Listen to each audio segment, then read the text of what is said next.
नमस्कार दोस्तों, daily news India 1.0 में आपका स्वागत है। दोस्तों, अल्टीमेटली एक गरीब का बच्चा कहाँ से पढ़ेगा, एक साधारण परिवार का बच्चा कहाँ से पढ़ेगा। इंडियन इंस्टीट्यूट ऑफ मैनेजमेंट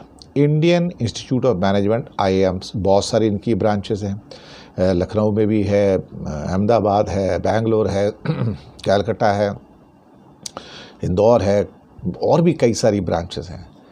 लेकिन आप बताइए कि 2 साल का MBA का कोर्स होता है। अब 2 साल के कोर्स के लिए आप कितनी फ़ीस ले सकते हैं। आप गवर्नमेंट की इंस्टीट्यूट है, कोई मतलब प्राइवेट इंस्टीट्यूट नहीं है भाई। और IIM अहमदाबाद तो 1961 में आया था, पंडित नेहरू ने इसको स्टार्ट किया था।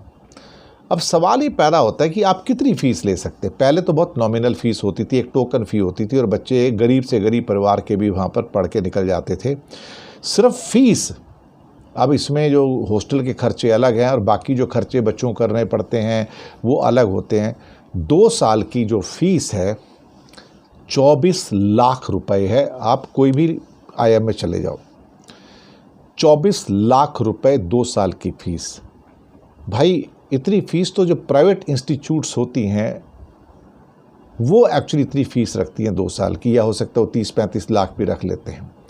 लेकिन ultimately Indian institute of management, जो कि भारत सरकार का एक अंग है, वहाँ पे आप छात्रों को लूट रहे हैं और कहते हैं कि नहीं, हमने वहाँ पे एक बैंक भी खोला हुआ है, वो आपको लोन भी दे देगा, तो किसी को लोन देने से हम मना नहीं करते हैं। पर ये तरीका क्या है अल्टीमेटली? आप कमर्शली, यानी कि आप कहते हैं कि IIM अपना खर्चा खुद निकाले। भाई ऐसा नहीं होता ना। एजुकेशन आप सरकार की जिम्मेदारी है, हायर एजुकेशन सरकार की जिम्मेदारी है। और सरकारी संस्थान जो हैं वहाँ पर भी अगर 25 लाख रुपए की फ़ीस अगर किसी को देनी है तो कैसे कर सकता है वो। लेकिन इन्हें शर्म थोड़ी आएगी। अल्टीमेटली ये अनपढ़ सरकार है, बिना पढ़े लिखे लोग हैं वहाँ पर, तो गंवारपन की बात करते हैं और फीस बढ़ती चली जा रही है। पिछले 10 साल के अंदर फीस जो है कम से 5 गुना बढ़ चुकी है, इसमें 5-6 गुना बढ़ चुकी है फीस इसकी IIM की।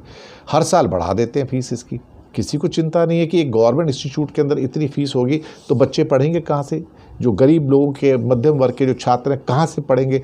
तो उसके बाद लोन लेंगे, फिर 12% का वो लोन होगा, उसके सारी ज़िंदगी लोन ही चुकाते रहेंगे अगले 5-7 साल तक। तो सरकार तो एक्सप्लॉइट कर रही है ना, शोषण कर रही है। ये दिक्कत है यहाँ पर। शुक्रिया आपका।